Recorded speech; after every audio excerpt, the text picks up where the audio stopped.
Good afternoon, and welcome to today's edition of the Coal Scene. I'm Chris Hamilton, and I'll be your host over the next half hour. Joining me in the studio today is Mr. Jim Dean.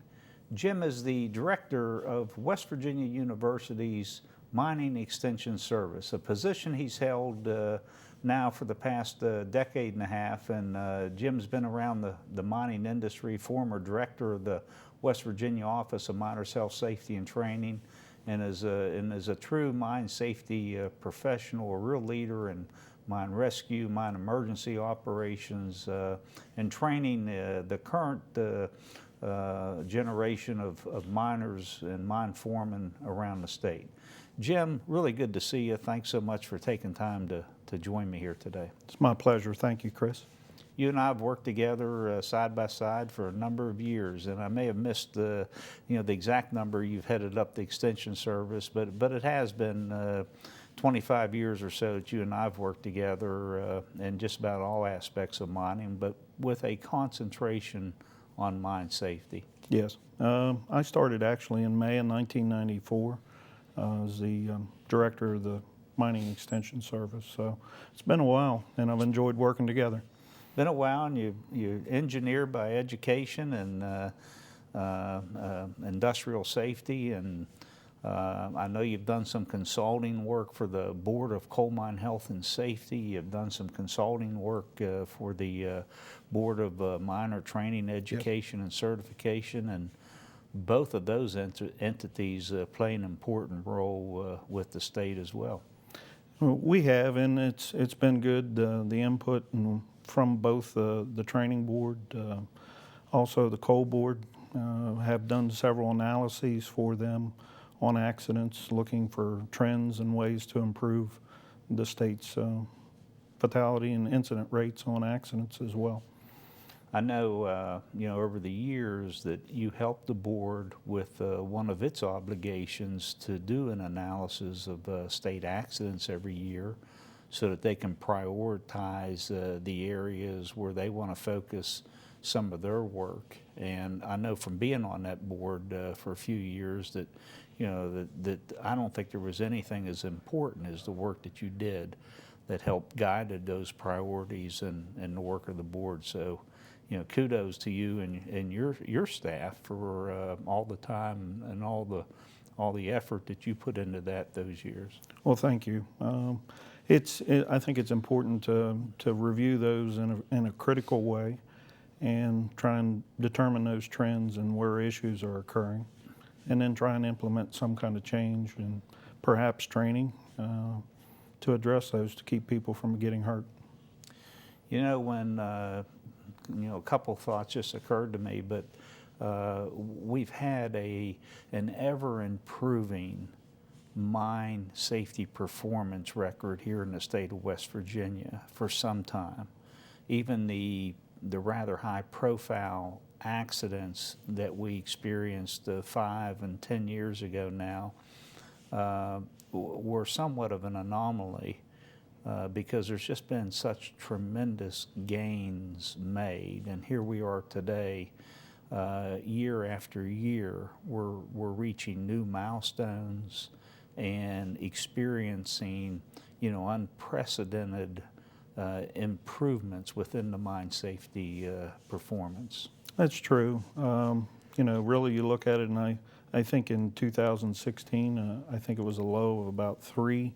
According to the Office of Miners Health Safety and Training's webpage. And even in 2015, there was an all-time low of 2 fatalities in the industry.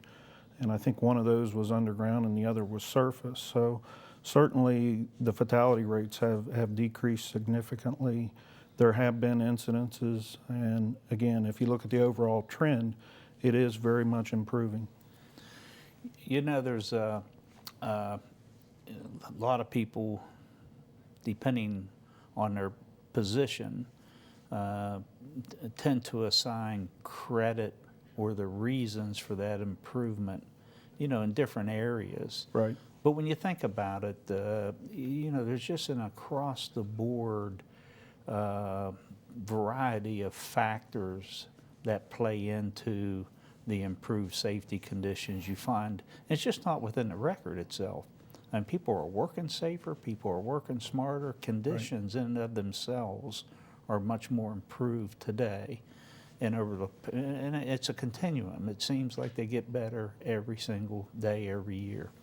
Well, I don't know. My personal belief is, you know, we can all sort out the credit, and I think every entity working to improve mine safety can take a little bit of that credit. Mm-hmm. But frankly, I think the individuals at the mine sites working in safety, individual workers, that's where the real credit goes, because that's the tip of the spear, if you want to use that term. That's where the real change occurs, is at that mine site. And again, I think there's roles that other people can play, inspection agencies, labor, universities, for instance, and others, NIOSH. You know, there's a lot of entities working to improve mine safety. And all, no doubt, contribute to that ever-improving record. I think they do. You know, we are one of the only industries that has a state and federal regulatory agency that's dedicated to just coal mining. So, you know, you hear a lot of news from the agencies from time to time. And, you know, a lot of our inspection personnel do a great job, but as you point out, you know, where the rubber meets the road is, you know, on the work site, at the mine level. And I don't think we can complement that team of safety professionals that are out there 24/7. You know, these safety directors and their team of safety professionals that are working 24/7 on developing new safety plans, training programs. They're implementing those plans, coupled with the level of the journeyman level of most of our miners today, you know, that have this 20, 25 years of experience with them. I mean, they're mature, they're professional, and they're very proficient and safe in the way they go about their work. They certainly know their business, and again, I'm honored. The other day, I'd actually stopped out at our training center. We were doing an annual refresher course, and there were a couple classes going on at the same time, and I think we had about 90 people there that day. And those are my high points when I get a chance to interact with the miners from the mine, the safety people, the personnel, safety directors, trainers. It's really very, very enlightening, and they are true professionals. And the methodology of mining, the extractive processes have changed so much over the years. You know, just throughout my career, we have gone from where you know, the mining operation and the extractive processes were so much more labor intensive, and so you know, we were still using conventional mining, where you were detonating explosives and had 6 or 7 pieces of equipment that followed in a sequence. And the productivity, you know, we thought we were doing a great job, and, you know, we thought we were producing a lot of coal, but it was nothing compared to where we are today with these deep cut, extended remote cut, remote controlled mining machines and longwall mining. And the mines become almost all computerized today. And I just don't think enough is said about that, because, you know, the public perception of mining still, I think, trails where we are from a sophistication and technological environment. Well, electro-hydraulic controls on shields is a perfect example. You know, the remote control for the continuous miner, some of those things, some of the proximity detection systems, cameras that enhance operational awareness of what's around the equipment in such a confined environment. It's really getting more and more high-tech all the time. So you put all that together, with all the technological advancement, new mining technologies, all the safety controls, the experience level, maturity of our miner today. And it's not to say that hazards don't exist, nor are we saying that it can't turn bad if something's not controlled or checked or monitored. Right. But you put all those things together, and it just makes for not only a much safer environment, it's very proficient and extremely efficient as it's observed. It is. And again, I think that comes back to the skill of the individual miner as well as the management that's going on.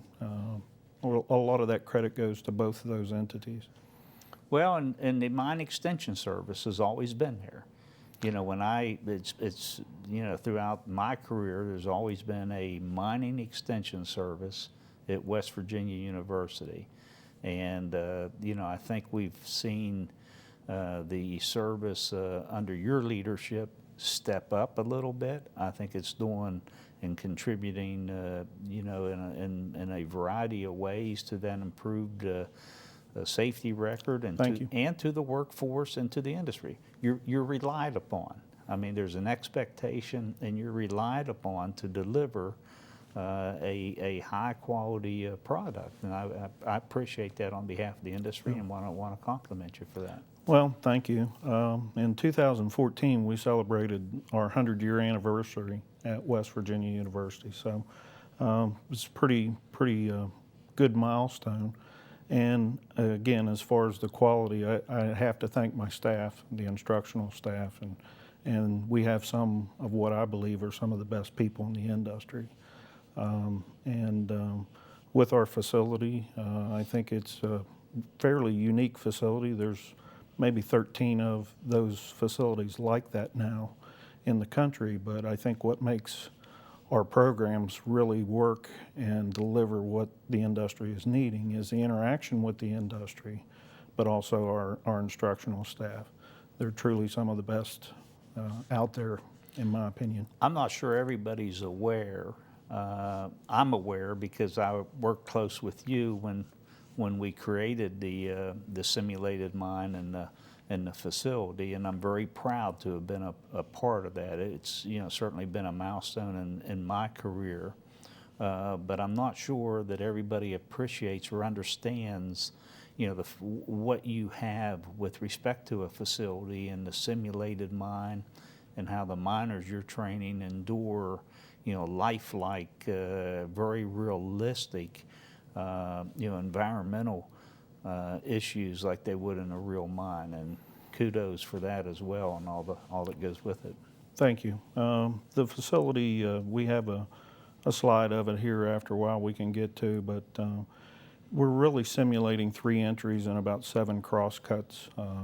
But some of the mine rescue and fire brigade training, we use theatrical smoke, as well as live fire simulations that they're actually fighting those fires. Almost forgot you brought some slides with you. I did. Why don't we turn to a couple of those, and maybe you can walk through what we're looking at and what the viewers are looking at as well. But this is all in Morgantown as part of the university footprint. That's correct. And a little bit of our department, again, we are mining and industrial extension, so we have an industrial extension. And this I'm sure you can't read that, I certainly can't, but we have a number of part-time people that we can work with and help us to achieve some of our numbers. But really, we're based in the College of Engineering and Mineral Resources. This is a presentation that I developed prior, so there's some history of health and safety, some of those historic points, the initial creation of the Bureau of Mines that obviously led into later enforcement agencies. And I think on our next slide, is a brief video that we did for our 100-year anniversary. And if you go on, we probably don't have time to do that, but really our mission statement is really the betterment of the individual miner. Many times, some folks get lost in long, lofty vision and mission statements, but if you ask any of our instructors, I think they'll certainly let you know that that's our mission and that's what we're tasked with. Our classes, and again, we do a number of classes at the training center as well as at mine sites around the state. So we do some things out of state, but the quality of what we can do at our facility is much better than some of the mobile training units that we can do at the mine site, but we still do some mine site work. And again, that program started in 1914. We currently have about 9 instructional FTEs with those 4 visiting instructors. And again, all those people have practical, real-world experience as well as education and training experience. I'm aware of a lot of those guys, very, very qualified. Yeah, I mean, and they I are. can't They're say just enough. top-notch. Can't say enough about the quality of our people because they're the ones that make this happen. You know, the Academy for Mine Training and Energy Technologies was really a collaboration that we did in 2005 with the Coal Association and its member companies. And I'll mention Consol Energy here because there's about 18 acres and a former portal, mine portal that they actually donated.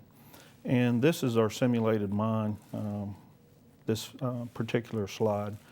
And again, in 2009, it was the only facility, certainly mine training facility that I was aware of, that had the live fire capabilities inside. And this particular slide is showing, at that time, we had the belt, simulated belt in that number 2 entry where we can actually do the live fire training. And again, not all of this is about firefighting expertise. Part of it is about the exploration of getting there. We're doing some things with SCSR expectation training that every individual miner actually dons that training unit and goes through. This individual slide was a refuge alternative or refuge chamber shelter that was implemented several years ago, going back after Sego and Aracoma. And it's actually one of the inflatable shelters that mine rescue team is working a simulated problem in the mine, and they're have cleared the smoke in the area and are actually retrieving people from inside that refuge alternative.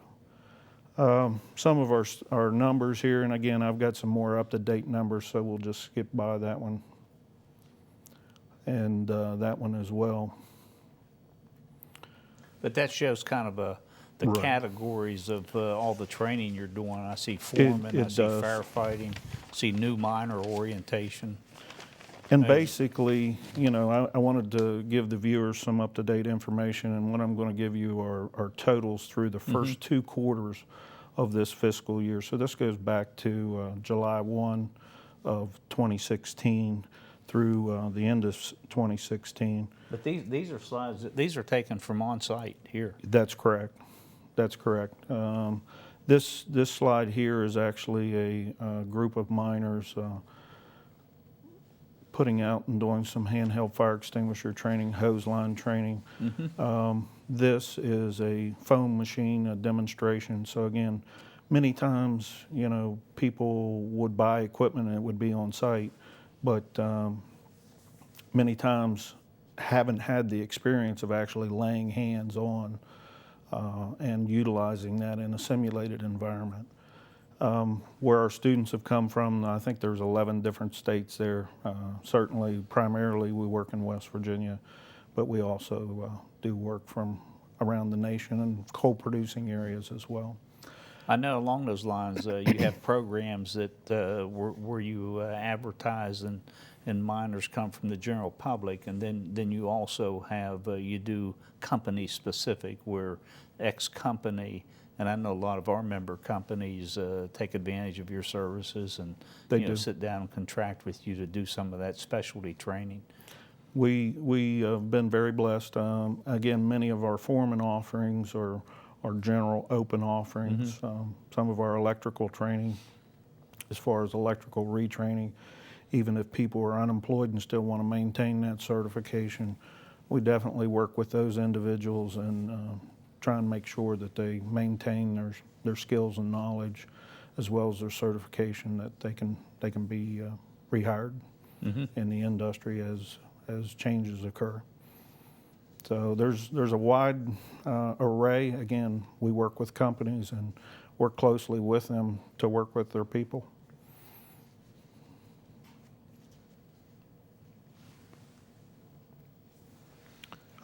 Basically, we were talking about that 6 months. In the last 6 months, we worked with a little over 1,500. I think the number was 1,562 individuals. How many is that total? 1,600? 1,562. 1,562, okay. Yeah. Last 6 months? Last 6 months. Wow. So, again, people talk about the industry downturn, but there's still training that needs done. And we're happy to be involved with that.